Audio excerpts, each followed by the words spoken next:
Le MAK, le mouvement pour l'autodétermination de la Kabylie, est en train de réaliser une percée importante dans le monde anglo-saxon, notamment en Angleterre, au Royaume-Uni, comme étant un interlocuteur légitime, un interlocuteur respectable, je dirais même comme étant un interlocuteur nécessaire pour régler les problèmes structurels de la région de l'Afrique du Nord. Ce qui est inquiétant pour le régime algérien, je pourrais même dire que c'est inquiétant pour l'Algérie. Le 25 novembre dernier, l'Henry Jackson Society a organisé un débat parlementaire dans lequel était invité Farhat Mahani en tant que président du mouvement pour l'autodétermination de la Kabylie. Cet événement, officiellement, il parle de la Russie et de la Chine et de leur influence sur l'Afrique du Nord et comment contrer leur influence à travers les États-Unis d'Amérique. L'explosion des dépenses de défense algériennes et le recensement des liens militaires avec Moscou constituent un risque stratégique pour l'influence occidentale au Maghreb et au Sahel. Le dernier paragraphe, il est vraiment bluffant et frappant.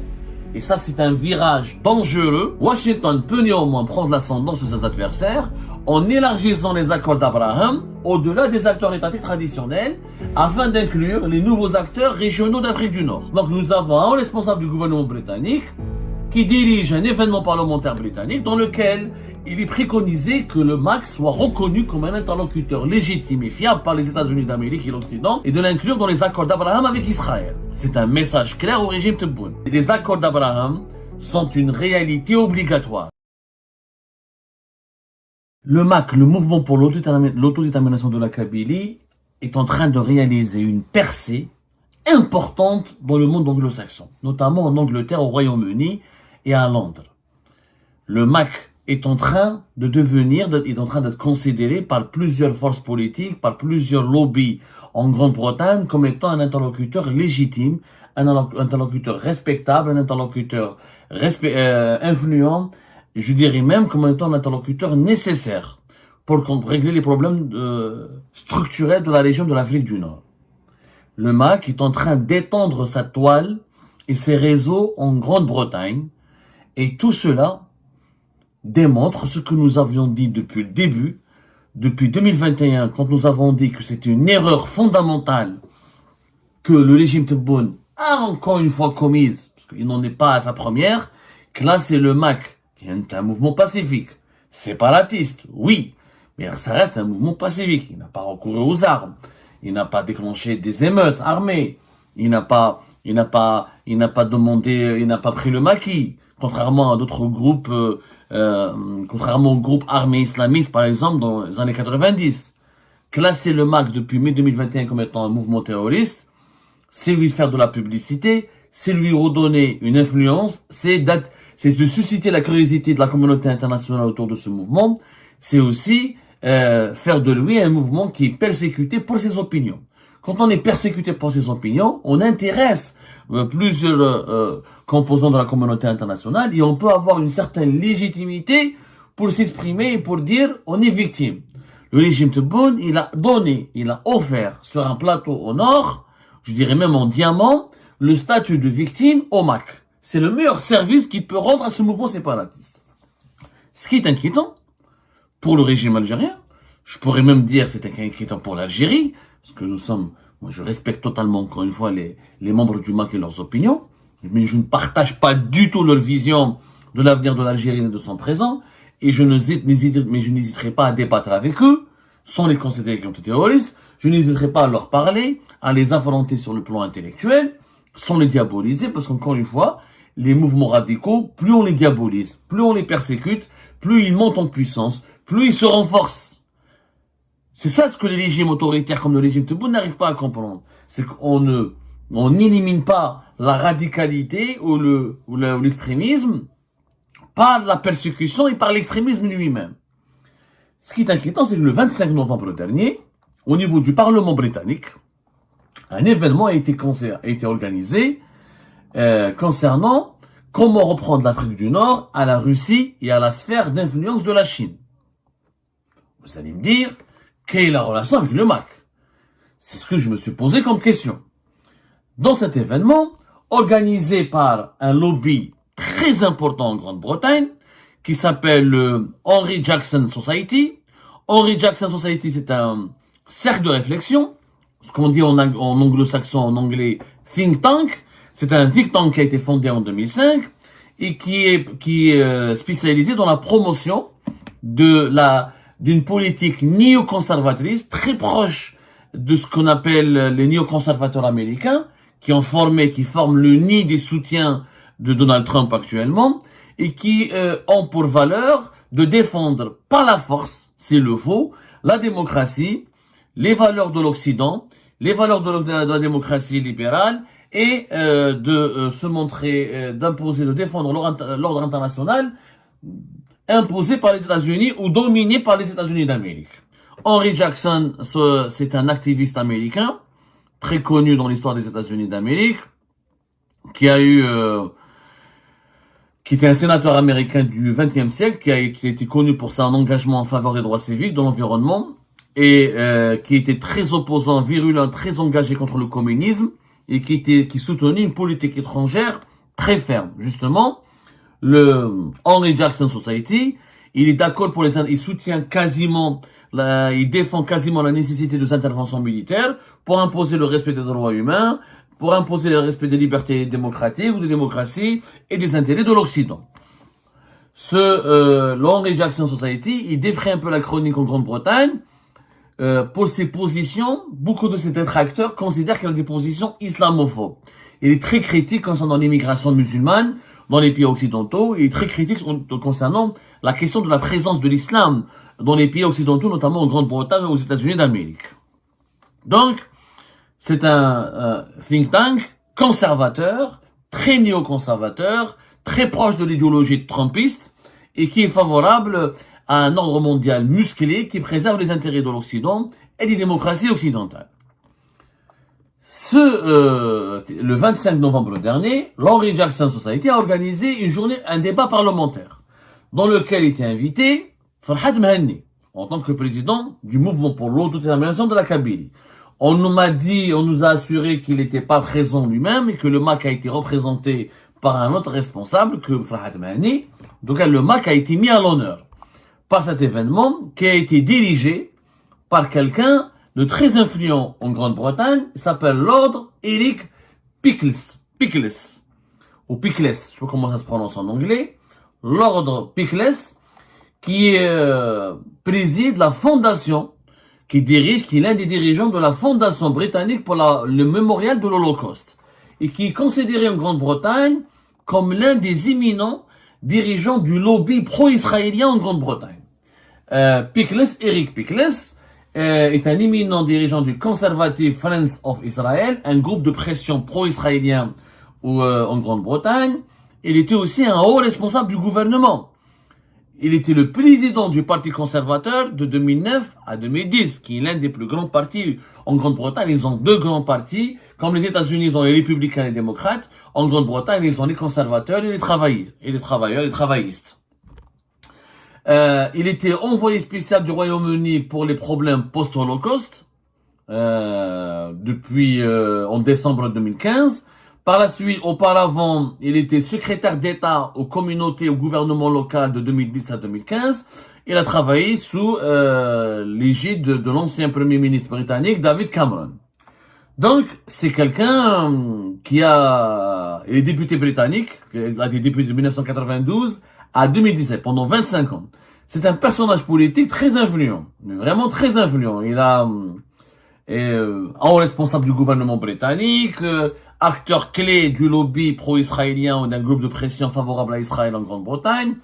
C'est un personnage politique, encore une fois, très influent. Et c'est lui qui a dirigé ce débat, où le MAC a été invité, et avec d'autres experts, comme Bob Sowers, qui est un spécialiste dans le commandement militaire et la sécurité nationale, ou Laura Roberts, qui est l'ancienne directrice exécutive du groupe des accords d'Abraham au Royaume-Uni, où elle a été présentée comme étant une responsable qui a joué un rôle central dans le renforcement des liens diplomatiques, économiques et culturels entre le Royaume-Uni et les pays signataires des accords d'Abraham, les fameux accords d'Abraham de 2020 qui ont permis la normalisation des relations diplomatiques et politiques entre les Émirats arabes unis, le Bahreïn, le Soudan et le Maroc avec Israël.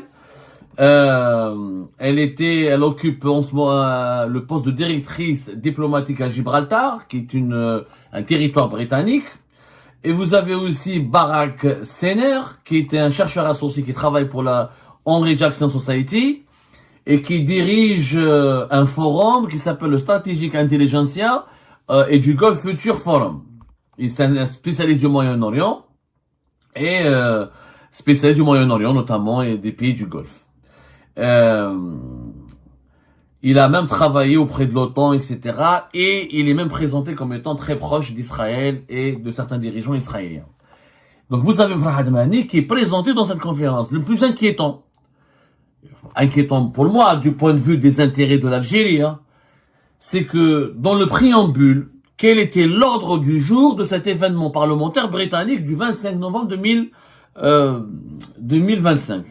Il y a clairement une pression directe exercée sur le régime algérien. C'est un message très ferme que les lobbies pro-israéliens et les lobbies très proches des néoconservateurs américains, ou des lobbies favorables aux néoconservateurs américains, ont adressé au régime Tebboune.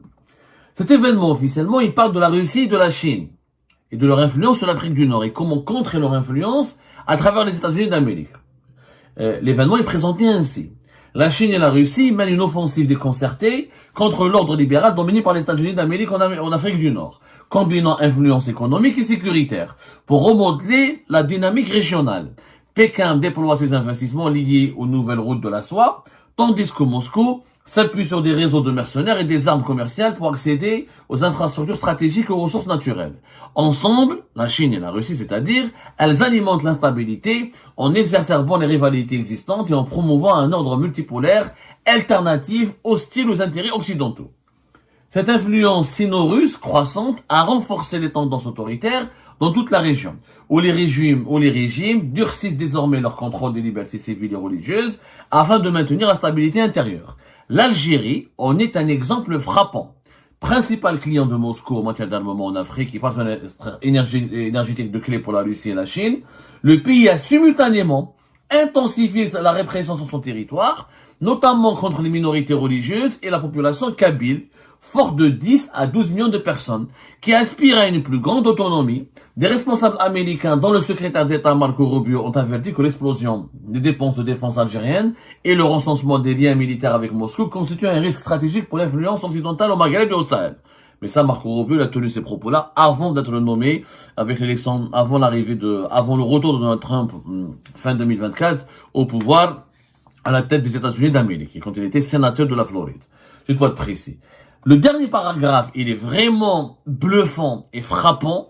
Et ça, c'est un virage dangereux dans ce qui est en train de se passer dans les arcanes de l'ordre de la géopolitique des affaires internationales. Regardez ce que propose ce think tank britannique, dire encore une fois, lors d'une journée parlementaire organisée au sein du Parlement britannique. À la fin, il est proposé que bien que les États-Unis d'Amérique soient peu susceptibles de reconnaître tous les mouvements d'autodétermination dans la région, les mouvements d'autodétermination comme le MAC, Washington peut néanmoins prendre l'ascendant sur ses adversaires en élargissant les accords d'Abraham au-delà des acteurs étatiques traditionnels afin d'inclure les nouveaux acteurs régionaux d'Afrique du Nord. Cela témoignerait d'un ordre régional libéral et inclusif lié à l'Occident où les aspirations démocratiques, la coopération économique et la liberté religieuse constitueraient le fondement d'une stabilité durable en Afrique du Nord. Alors là, ce que propose le Henry Jackson Society est d'inclure le MAC parmi une série de mouvements d'autodétermination qui pourraient être inclus dans les accords d'Abraham. C'est-à-dire que les États-Unis d'Amérique vont officialiser leur parrainage des relations diplomatiques et politiques entre Israël et le mouvement pour l'autodétermination de la Kabylie sous l'égide et le parrainage des États-Unis d'Amérique. Ce qui permettrait d'exercer des pressions sur le régime Tebboune, sur le régime algérien, pour les contraindre à s'éloigner des puissances hostiles aux intérêts occidentaux et hostiles aux intérêts américains. C'est une première. C'est la première fois que je vois. Il y a un officiel, l'ordre Eric Pickles, quand même, c'est un ancien responsable du gouvernement britannique, ancien président des partis des conservateurs, donc c'est un poids lourd de la vie politique britannique. Et il y a Farhad Mahani qui est présenté comme étant à la tête d'un mouvement qui combat en permanence, qui mène un combat permanent du peuple kabyle pour la liberté, la dignité, l'identité nationale. Il est présenté comme étant un homme, un leader politique, respectable, intéressant, ouvert d'esprit, démocrate. Alors que le régime algérien, lui, il est diabolisé, considéré comme une dictature, autocrate, comme effet de la persécution. Ça, c'est une nouvelle étape inédite, franchement inédite, dans les coulisses du lobbying pour les relations internationales. C'est la première fois que le MAC est associé à un événement organisé au Parlement britannique et dans lequel il y a une proposition formelle que l'administration américaine le considère comme un interlocuteur légitime et fiable pour l'inclure dans un accord international, celui des accords d'Abraham, pour lui permettre d'avoir des relations directes avec l'État d'Israël, afin de construire dans la région de l'Afrique du Nord un nouvel ordre régional qui est libéral et qui répond aux aspirations de l'Occident. Donc, l'objectif du Henry Jackson Society et de ses partisans, qui sont très proches, très bien introduits et qui sont vraiment influents au niveau du mouvement ou du lobby pro-israélien, est d'utiliser le MAC pour faire déstabiliser le régime algérien, faire des pressions sur le régime algérien et le mettre devant le fait accompli que les accords d'Abraham, c'est une nécessité régionale, il faut la respecter, il faut intégrer les accords d'Abraham. Celui qui n'intègre pas les accords d'Abraham est l'ennemi des États-Unis d'Amérique et l'ennemi de l'Occident. C'est une première.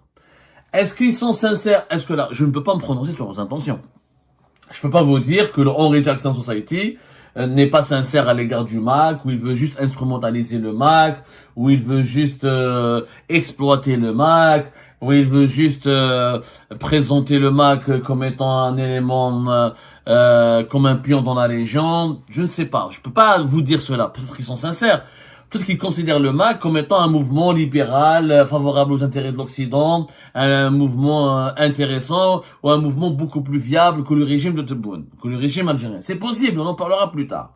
Mais c'est une première, c'est la première fois qu'un événement est organisé au sein du Parlement britannique, organisé par des officiels britanniques. Lord Pickles est un ancien officiel britannique. Et d'après les recherches, il est toujours en fonction. Et depuis le 10 novembre 2015, il est toujours l'envoyé spécial du Royaume-Uni pour les problèmes post-Holocauste. Il a un poste gouvernemental. L'actuel Premier ministre britannique Keir Starmer, il l'a maintenu dans ses fonctions. Donc nous avons un responsable du gouvernement britannique qui dirige un événement parlementaire britannique dans lequel il est préconisé que le MAC soit reconnu comme un interlocuteur légitime et fiable par les États-Unis d'Amérique et l'Occident et de l'inclure dans les accords d'Abraham avec Israël. C'est incroyable. C'est un virage inédit. C'est un message clair au régime Tebboune. Les accords d'Abraham sont une réalité obligatoire. Ou vous adhérez aux accords d'Abraham, où vous serez classé comme ennemi de l'Occident, ennemi des États-Unis de Donald Trump, et ennemi de la paix, et ennemi de la démocratie, et ennemi du progrès, etc., etc. Jusqu'à l'heure actuelle, on est le 27 novembre. J'ai pas vu de réaction du ministère algérien des Affaires étrangères. Imaginez un tel événement aurait été organisé en France. Il aurait eu lieu, il y aurait eu un tintamarre, des réactions scandalisées, des réactions effarouchées, des protestations officielles. Là, le ministère algérien des Affaires étrangères n'a même pas fait de communiqué.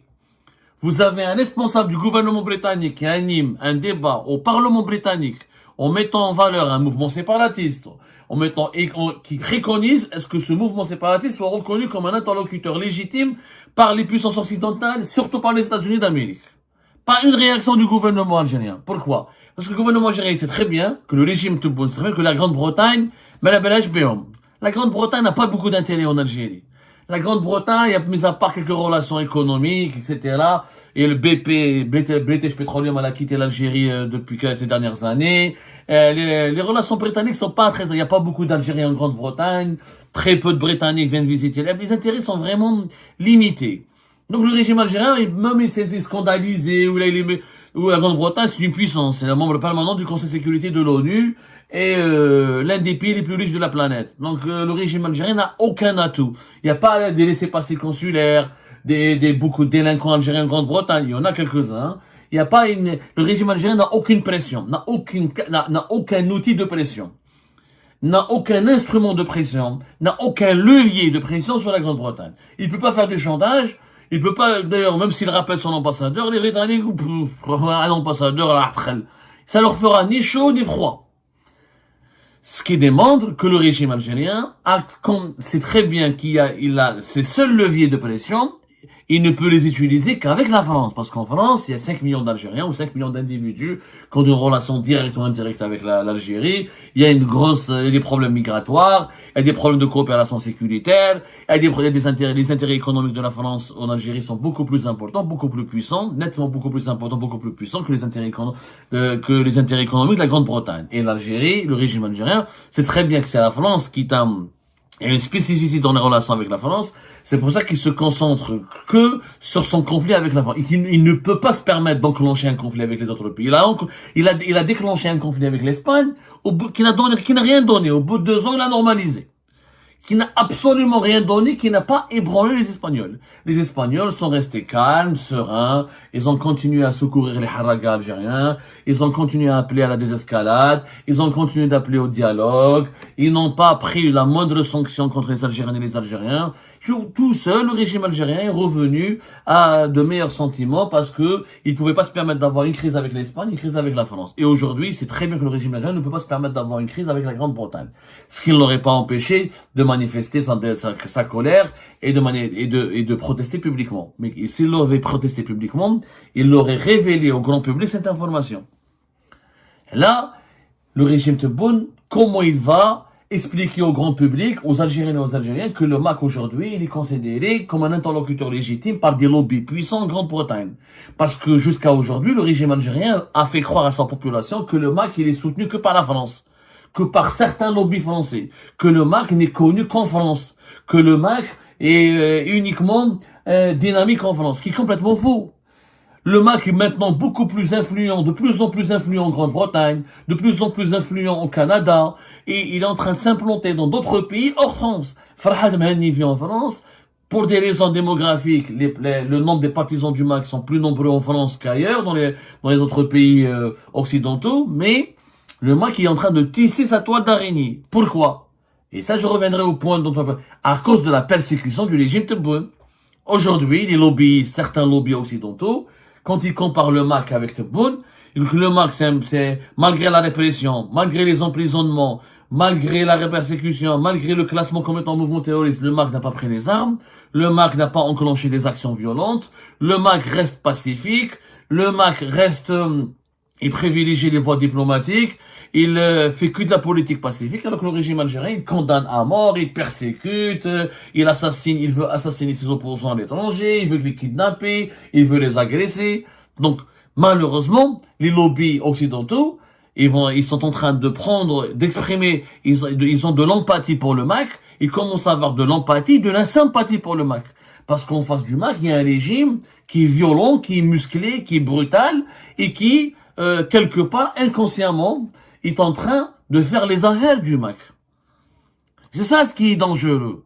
À l'époque du régime de Bouteflika, jamais, mais je tenais un événement au Parlement britannique, en tout cas, pas des événements aussi bien organisés, aussi importants, avec des experts importants, avec un haut responsable du gouvernement britannique. Le MAC, à l'époque de Bouteflika, il avait des contacts avec des députés britanniques, avec des médias, avec des associations, etc. Mais là, on parle d'un événement officiel au sein du Parlement britannique, sous la présidence d'un dirigeant britannique, d'un membre du gouvernement britannique. Ça ne s'est jamais arrivé à l'époque de Bouteflika. Si je me trompe, vous me corrigez. Pourquoi? Parce qu'à l'époque de Bouteflika, le MAC était traité avec intelligence. C'est un mouvement d'illuminés, minoritaire. Il croit à la séparation de la Kabylie. On les gère doucement, avec une petite répression, gentiment. Ah non, Tebboune, il les a classés terroristes, il les a médiatisés, il les a traqués à l'étranger, il a condamné à mort les membres du MAC. Il a fait du MAC un mouvement intéressant, curieux aux yeux de la communauté internationale. Et comme le MAC, il a bien géré, il est resté dans le discours de la démocratie, l'autodétermination, la liberté des peuples, il a plu à certains lobbies. Et comme le régime algérien avait une politique anti-israélienne et anti-occidentale avant l'arrivée de Donald Trump, et ben les lobbies occidentaux se sont emparés du MAC pour l'utiliser comme étant un levier, comme étant une arme fatale contre le régime Tebboune. C'est qu'aujourd'hui, Tebboune veut se rapprocher avec Donald Trump, et maintenant, il y a un prix à payer. Il faut normaliser. Est-ce que c'est pas une façon de presser le Tebboune, d'accepter les accords d'Abraham, sinon le MAC sera considéré, sinon la diplomatie américaine va investir dans le MAC, et va le renforcer et le légitimer? Ah, ça, c'est le message. Peut-être que Tebboune doit vraiment enregistrer, le percevoir et l'analyser avec ses conseillers pour revoir sa méthode de gouvernance et prendre des décisions très intelligentes dans les jours à venir. Et ben voilà, c'est la fin de cette vidéo. Je vous remercie toutes et tous, comme d'habitude, pour avoir suivi la vidéo jusqu'à la fin. N'oubliez pas de nous laisser vos commentaires et vos réactions sur le sujet de cette vidéo et de partager le contenu si ça vous intéresse. Et je tiens toujours à remercier nos abonnés et les personnes qui réagissent de façon régulière sur nos vidéos et qui nous suivent et qui nous laissent des commentaires. Donc merci beaucoup pour votre dynamisme et pour votre sens de partage et de discussion. Donc voilà, sans vous, ce contenu n'a pas vraiment de valeur sans cette communauté qui ne cesse de s'accroître. Donc merci beaucoup et à la prochaine dans une nouvelle vidéo. Au revoir.